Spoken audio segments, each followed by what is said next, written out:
Bonjour à tous, ravi de vous retrouver. C'est parti pour un nouveau débat consacré aux élections municipales des 15 et 22 mars prochains.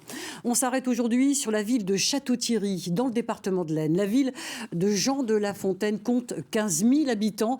Située en train à moins d'une heure de Paris, elle manque de liaison avec les autres villes picardes. Son tissu industriel fait le grand écart, avec d'un côté la fermeture de l'usine historique Lu, mais de l'autre la vigueur du premier fabricant de verre ophtalmique français, Novacell Optical. L'agglomération de Château-Thierry, c'est aussi 10% de la production de champagne française.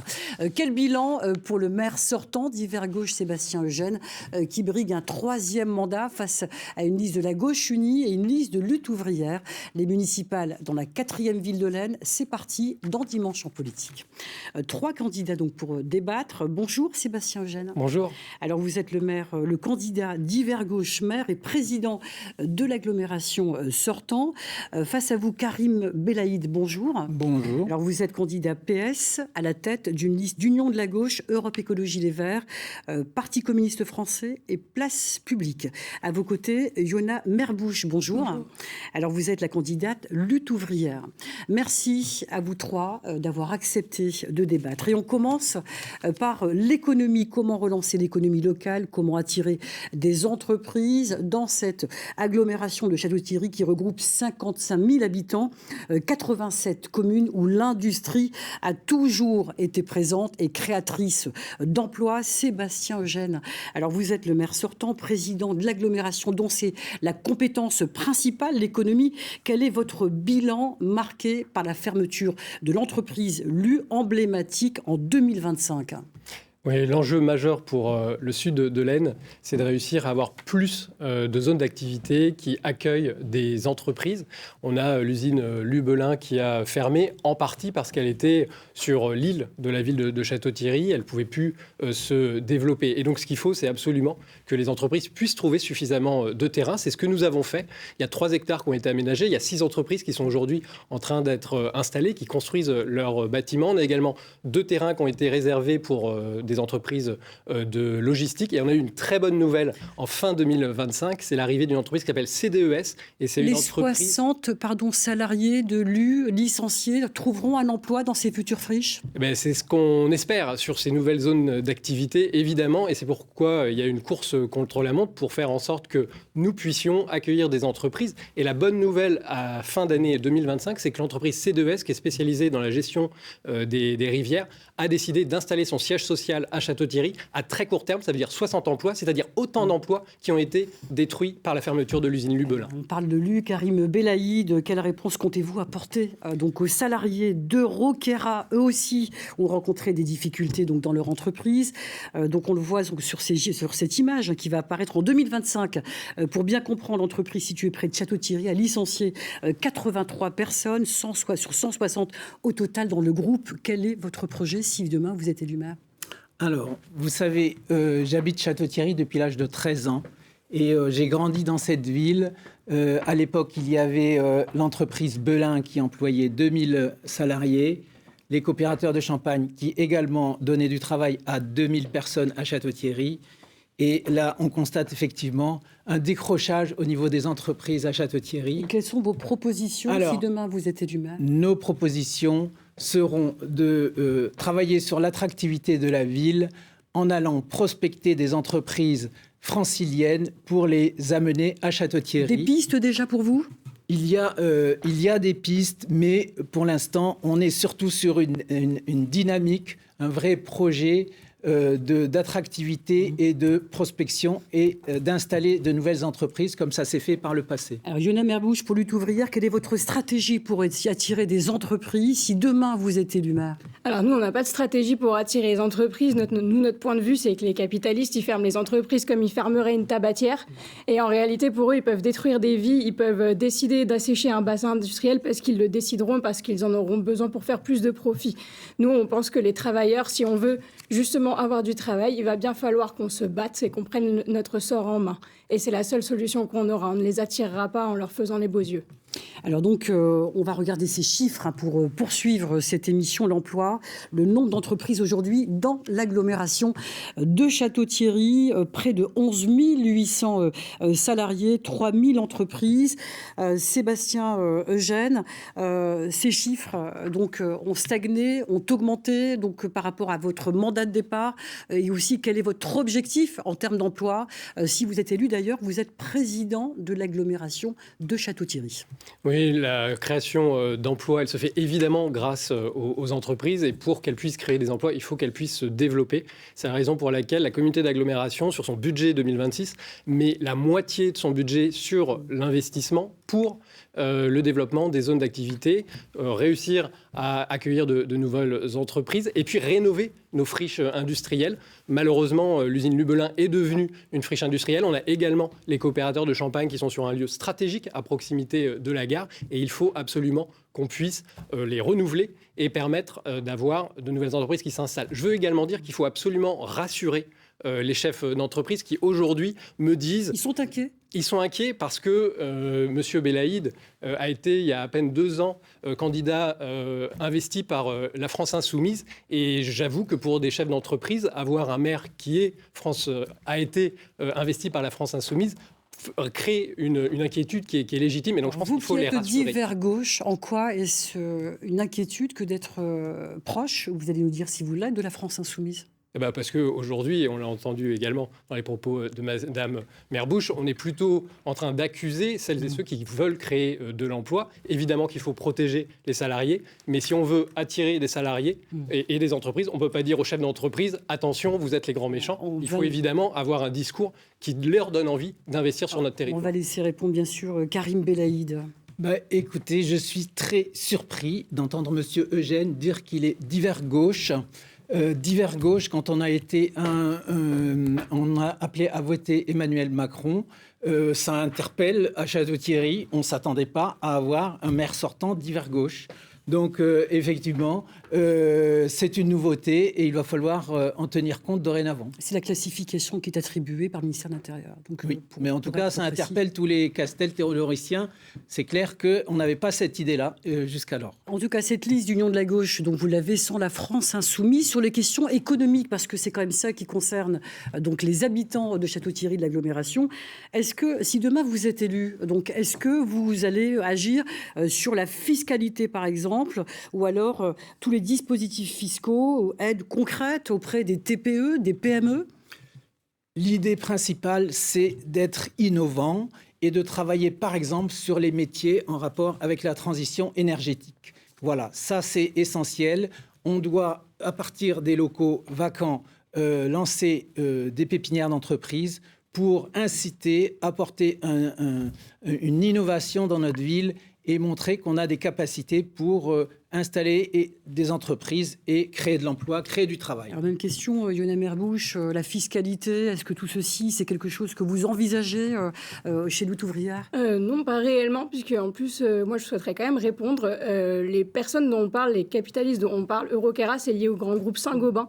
Luce, c'était quand même un gigantesque groupe multimilliardaire. Donc, je ne vois pas en quoi ils peuvent être inquiets de quoi que ce soit. Ces gens-là, ils dirigent notre société, ils dirigent le monde. Et on ne... dire qu'on va devoir leur faire des cadeaux fiscaux une nouvelle fois, moi, je ne suis absolument pas pour. Alors, vous y êtes opposé, l'agglomération de Château-Thierry, c'est également le champagne. 10% de la production française y est produite dans l'agglomération de Château-Thierry. Est-ce que vous comptez, si vous êtes élu, donc essayer de mettre l'accent sur justement ce secteur viticole ? Non, il faut absolument. Et de quelle manière ? 10% du champagne qui est produit dans le sud de l'Aisne. Et on a également cet avantage, c'est que nous sommes la porte des champagnes quand on vient de la région parisienne. Et il faut qu'on arrive à capter le plus possible des touristes, des visiteurs. Pour ce faire, il faut qu'on augmente nos capacités hôtelières. On a aujourd'hui 2 projets, un sur l'Hôtel-Dieu, un autre avec des chalets sur les coteaux de la ville de Château-Thierry. Et puis, il faut également qu'on ait des lieux structurants. Et c'est la raison pour laquelle, durant ce mandat, on a rénové entièrement le musée Jean de La Fontaine. on l'a rendu accessible, ce qui devient un totem en matière touristique pour faire venir les visiteurs et surtout, pas seulement les faire venir, mais qu'ils puissent y rester et consommer du champagne. Alors l'économie, le champagne, enfin l'emploi, donc c'est extrêmement lié donc au transport. Château-Thierry a un TER vers Paris, un Transilien qui lui est mal relié à la région parisienne. Comment, si vous êtes élu, comptez-vous procéder en demandant aux régions Île-de-France, Hauts-de-France, de régler cette liaison qui semble être un problème pour les 4000 usagers, je vous propose de regarder ce chiffre, qui prennent chaque jour le train vers la gare de Paris-Est, donc à Paris. Ils vivent un stress quotidien. On va faire un tour de table. Quelles sont vos propositions pour ces 4000 usagers? La parole est à vous. Alors, effectivement, c'est insupportable de penser que les gens qui vont travailler tous les jours à Paris, 4000 personnes de Château-Thierry et des environs, risquent d'avoir des amendes à l'aller comme au retour. Tout ça, tout simplement parce que les régions n'ont pas réussi à s'entendre sur l'harmonisation des tarifs. Donc, la colère monte chez les usagers. On s'en rend compte quand on va les rencontrer à la gare. Et dorénavant... À votre échelle, donc en tant que président de l'agglomération de Château-Thierry ou bien maire, si vous décidez de faire les deux, quels seraient vos leviers et vos moyens d'action pour essayer de régler ça? Notre démarche sera d'activer les responsables au niveau de la région, d'interpeller le président de la région, de demander aux élus régionaux de faire leur travail et d'être à l'écoute des utilisateurs du réseau transilien. Alors, Sébastien Eugène, réponse rapide sur ce sujet. Oui, mais là, il y a une vraie différence de méthode avec M. Belaïd. M. Belaïd fait venir une opposante au conseil régional des Hauts-de-France et espère ensuite que le président des Hauts-de-France va accorder une soudure tarifaire. Et donc, nous, on a fait différemment. Nous avons invité le vice-président au transport, Christophe Coulon. Il est venu début février. Il a rencontré des usagers. Il a pris connaissance de cette problématique. Et il est aujourd'hui... Quelle réponse? Et donc, aujourd'hui, je peux vous dire qu'il y a déjà des discussions qui se font entre la région Île-de-France et la région Hauts-de-France pour trouver une solution sur une soudure tarifaire qui, malheureusement, d'un point de vue législatif, n'existe pas. Je peux dire que le retour des usagers après les propos de ce vice-président a été, il a parlé pour ne rien dire. Voilà. Ça a été terrifiant pour la population. Dans l'actualité, dans les prochaines semaines, sans économie dynamique, il n'y a pas de recettes fiscales solides, ce qui nous amène à un autre enjeu, celui de la santé, un service public sous tension, une priorité pour les habitants de Château-Thierry. Il y a le centre hospitalier, mais aussi l'accès aux soins auprès des médecins. Pourtant, de plus en plus d'habitants rencontrent des difficultés pour obtenir un rendez-vous médical. Je vous propose une nouvelle fois de regarder ces chiffres. À Château-Thierry, le nombre de médecins pour 100 000 habitants, il est de 59,2. Oui, donc il est de 59,2. En Hauts-de-France, près de 80 donc médecins, et en France, 81,6. Les habitants de Château-Thierry ont moins de médecins que dans le reste de la région et en France. Comment comptez-vous attirer de nouveaux médecins, Sébastien Eugène? Mais ce qu'on a fait et ce qu'on va continuer à faire, c'est de créer et d'agrandir nos maisons de santé. On a créé sur le dernier mandat une maison de santé avec 16 professionnels de santé. Il y a un pôle privé qui a été vendu par l'agglomération, le bâtiment, pour créer ce pôle privé avec 11 praticiens. Et le souhait, c'est de continuer à agrandir la maison de santé existante dans laquelle pratique M. Belaïd et aussi de donner toute leur chance aux initiatives privées. J'aime beaucoup, vous avez choisi le CSI Santé. C'est un centre de soins immédiat qui a ouvert récemment pour désengorger les urgences. Et je regrette que M. Belaïd ait vilipendé ses auteurs. Je cite sur un post qu'il a publié: on nous présente le soin immédiat comme la solution miracle. Soyons honnêtes, ce centre n'est qu'une coquille vide mercantile animée par des médecins de passage sans suivi réel. Déjà, je pense que c'est pas très sympa vis-à-vis de vos confrères, mais surtout, ça fait fuir des médecins qui, de bonne volonté, veulent s'installer à Château-Thierry. Et ça, je pense que c'est absolument inadmissible. Karim Belaïd, on a bien compris que vous étiez médecin. Depuis 35 ans, voilà, à Château-Thierry, que répondez-vous à la population. Cette maison de santé interdisciplinaire, alors, vous y travaillez? Que nous avons créé avec la municipalité précédente et l'ensemble de mes collègues. Nous avons dorénavant la capacité d'attirer des jeunes médecins généralistes à Château-Thierry. Le problème des spécialistes reste entier, mais en tout cas pour les médecins généralistes, nous avons dorénavant 3 jeunes médecins généralistes qui s'installent dans notre structure. Donc, pourquoi ? Parce que ça répond à une dynamique au niveau régional. On est lié à la faculté de médecine d'Amiens, à celle de Reims, et on les fait venir malgré les difficultés géographiques ou et aussi avec des aides de les faire fiscales. venir. Donc les médecins qui viennent à Château-Thierry sont exonérés de 5 ans sans impôt. Est-ce que c'est par là que vous comptez attirer d'autres spécialistes parce qu'il en manque par ces aides fiscales ? Comment comptez-vous procéder ? Alors, écoutez, à Château-Thierry notamment, au fil des années, on a perdu un dermatologue, on a perdu 2 rhumatologues, et j'ai l'intention, avec mes collègues médecins de la liste, le docteur Laurence Bourgeois et le docteur Bernadette Bourda, d'aller lier des contacts avec l'hôpital, le CHU de Reims, mais également l'Institut Godino de cancérologie de Reims, pour qu'il y ait un turnover, qu'il y ait des médecins spécialistes dans ces disciplines qui viennent consulter à Château-Thierry. Léona Merbouche, est-ce que vous trouvez que c'est une bonne piste, proposition pour attirer de nouveaux médecins, de nouveaux spécialistes? Il y a des déserts médicaux comme Château-Thierry partout en France et qu'on se fait des illusions si on se raconte qu'on va le régler à l'échelle locale. En réalité, ce qui se passe, c'est que depuis des années, les services à la population et en particulier aux classes populaires, elles ont reculé. La santé a reculé et les personnes n'arrivent même plus à avoir un médecin traitant. On ne prend plus. Les médecins disent je ne prends plus de médecin traitant. C'est le constat, Léona Merbouche. Mais que proposez-vous chez Lutte Ouvrière On ne peut pas apporter une réponse aux habitants de Château-Thierry qui ne trouvent pas de spécialistes et qui ne trouvent pas de médecins généralistes? Mais le désert médicaux, ils s'étendent même à des agglomérations où il y a des milliers et des milliers de gens. Et on ne va pas le régler à Château-Thierry. Ce qu'il faut, c'est qu'on ouvre le numerus clausus. Il ne faut pas que la médecine, ce soit une autre affaire de capitalistes. Sur le plan national, c'est ce que vous voulez dire. L'élargir encore plus, ce précieux numerus clausus qui a été ouvert par le chef de l'État. C'est pas suffisant? Bien sûr que non, puisque la santé est gérée à nouveau selon des principes qui sont des principes du marché. Mais la santé n'est pas un marché. Alors venons-en, la santé à l'hôpital de Château-Thierry. Sébastien Eugène, vous êtes président donc, du conseil de surveillance du centre hospitalier. La maternité, elle a été déclassée en 2023 avec un passage de la maternité en niveau 1. On va expliquer le suivi des personnes qui en fait des mamans qui vont mettre au monde un enfant. Eh bien donc il est toujours possible à Château-Thierry, mais pour le reste, lorsqu'il y a un peu de difficulté, il faut aller soit à Soissons ou alors donc à Reims.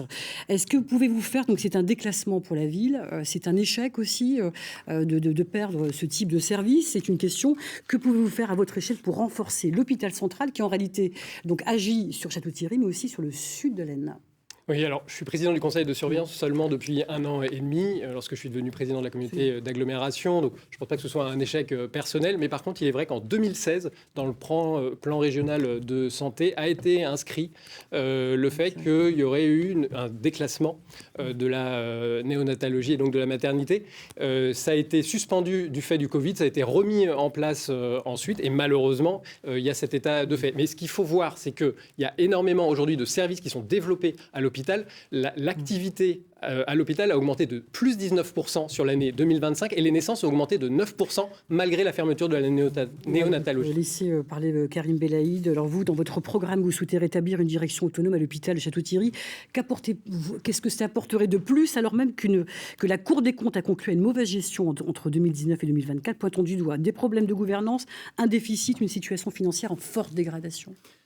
Je pense essentiel d'avoir un directeur spécifique à notre ville, à l'hôpital de notre ville, comme ça a toujours été le cas. Ça ne fonctionnait pas auparavant, donc c'est la Cour des comptes qui a pointé du doigt. Qu'est-ce que ça apporterait de nouveau? Écoutez, je suis médecin depuis 35 ans à Château-Thierry. J'ai commencé en arrivant après mes études et ma formation de médecin pour travailler 6 mois à l'hôpital de Château-Thierry et j'ai vu à quel point d'excellence les médecins pratiquaient dans cet hôpital.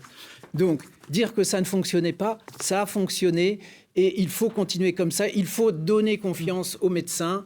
C'est important que les professionnels de santé, d'une manière générale, se sentent en confiance et soutenus par les élus et par la population. Il y a une association de défense de l'hôpital créée par les habitants qui existent et qui essayent de défendre notre hôpital. En tout cas, c'est votre proposition. On en vient à présent donc à la sécurité. Faut-il renforcer les effectifs de la police municipale. Sébastien Eugène, on regarde ces chiffres. À votre arrivée donc, en tant que maire, votre objectif était de passer de 2 à 10 policiers municipaux, d'installer 59 caméras de vidéosurveillance. Est-ce que c'est accompli? Est-ce que c'est acté? C'est 100% accompli. Le 10e agent de police municipale arrive lundi et on a augmenté également le nombre de caméras de vidéosurveillance de façon très significative. Moi, ce que je propose, c'est également que l'on puisse avoir un nouveau local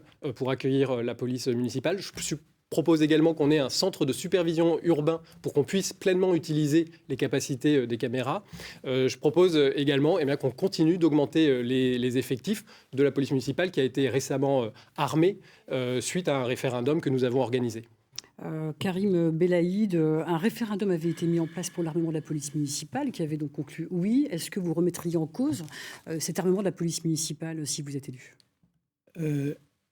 Non, je ne remettrai pas en cause. Je remets en cause le principe de ce référendum et la mauvaise préparation de la consultation populaire. Si vous voulez, dans une démarche de démocratie populaire, on met en place un dispositif 6 mois à l'avance quand on demande ensuite à la population de se prononcer.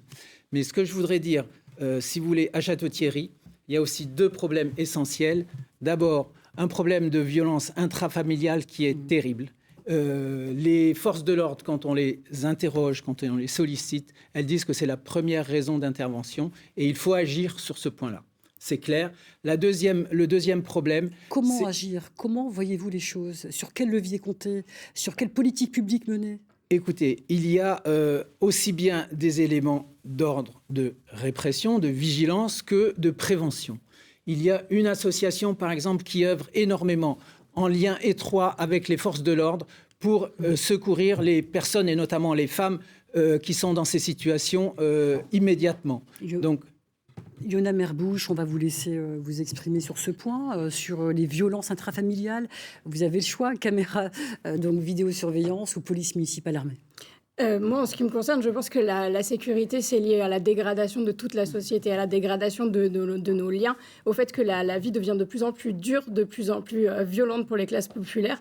Et c'est surtout à ça qu'il faut s'attaquer. Moi, je compte sur la mobilisation des travailleurs, ni sur l'État, en réalité, ni sur quelconque représentant de l'État, puisque cela fait des années que ça recule et qu'on le subit. Et ça, il faudra qu'on le prenne en main par nous-mêmes. Alors, Sébastien Eugène, comment comptez-vous financer vos propositions sans augmenter les impôts locaux?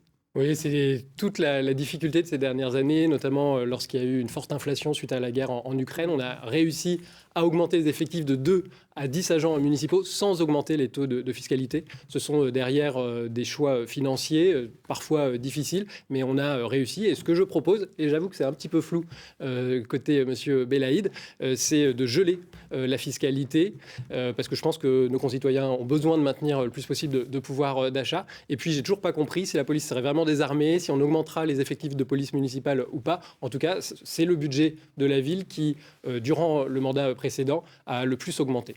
Alors, même question, comment comptez-vous mettre en place vos projets sans augmenter la fiscalité ou est-ce que vous comptez augmenter les impôts? Alors, écoutez, le budget municipal, c'est des choix politiques. Quand on a un service de communication qui emploie 6 salariés et que les médiateurs sont au nombre de 3 alors qu'ils ont été au nombre de 12 à une époque, ça interpelle la population. Moi, je propose qu'on fasse différemment, qu'on mette plus de médiateurs dans notre territoire et qu'on diminue le service de communication de la ville qui nous inonde de parutions toutes plus belles et plus lumineuses les unes que les autres. Supprimer le service de communication de la ville, c'est un peu ce que vous Le proposez? diminuer, mais réaffecter les crédits pour l'emploi sur les médiateurs, par exemple. Voilà les choix qu'on est prêt à faire quand on sera élu. Même question, la fiscalité. Comment est-ce que vous comptez augmenter les impôts, les geler? Nous, en ce qui nous concerne, de toute façon, les impôts, la plupart, ce ne sont pas les municipalités qui ont la main dessus. L'impôt le plus injuste que tout le monde paye, c'est la TVA, et on continuera à la payer puisque ce ne sont pas les municipalités. Moi, en ce qui me concerne, je pense que les travailleurs, ils abordent déjà toutes les richesses qu'ils ont apportées à la société en travaillant, que c'est eux qui créent tout, et c'est surtout ça, ils n'ont pas à être taxés plus. Alors, on en vient, donc, l'émission arrive à son terme, mais avant, vous avez donc chacun 30 secondes de carte blanche suite à un tirage au sort qui a été réalisé donc avant l'émission et commence avec vous, Sébastien Eugène. Il faut que je regarde une caméra. Regardez par exemple celle-ci, oui, en face. Cher Castel, dans 2 semaines, vous aurez à choisir le destin de notre ville.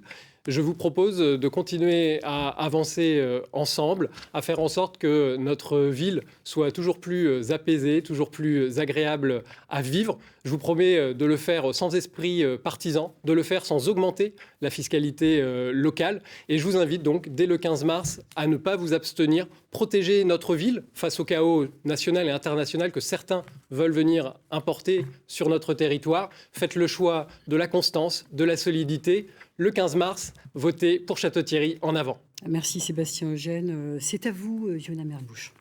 Moi, je voulais dire que ces élections, elles ne changeront rien à notre sort, nous les travailleurs, mais on peut s'en saisir pour justement exprimer que nous n'avons pas confiance dans ces élites dirigeantes, que ce soit le grand patronat, que ce soit les politiciens à leur service.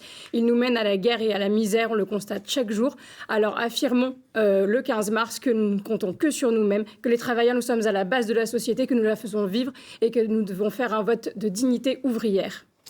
Merci Yona Merbouche. C'est à vous, Karim Belaïd. Merci. Écoutez, moi, je voudrais mettre le point sur le droit des femmes et l'égalité femmes-hommes. Je pense que c'est un point essentiel à notre époque, en 2026. Nous voulons que les femmes qui vivent à Château-Thierry puissent le faire sereinement, avec un emploi, une aide à l'éducation des enfants, des associations qui soient relais et bien sûr mettre fin aux violences subies par ces femmes régulièrement, comme je le disais précédemment. Voilà, notre projet, c'est de sécuriser les femmes à Château-Thierry. Merci beaucoup à vous trois d'avoir participé à ce débat. Donc fin de ce débat à revoir sur France.tv. Restez avec nous, Dimanche en politique continue sur France 3 National. Je vous donne rendez-vous pour les prochains débats consacrés aux élections municipales à Beauvais et à Laon ce mercredi 4 mars dès 18h15 avant le journal. Donc très belle journée à vous et à très vite.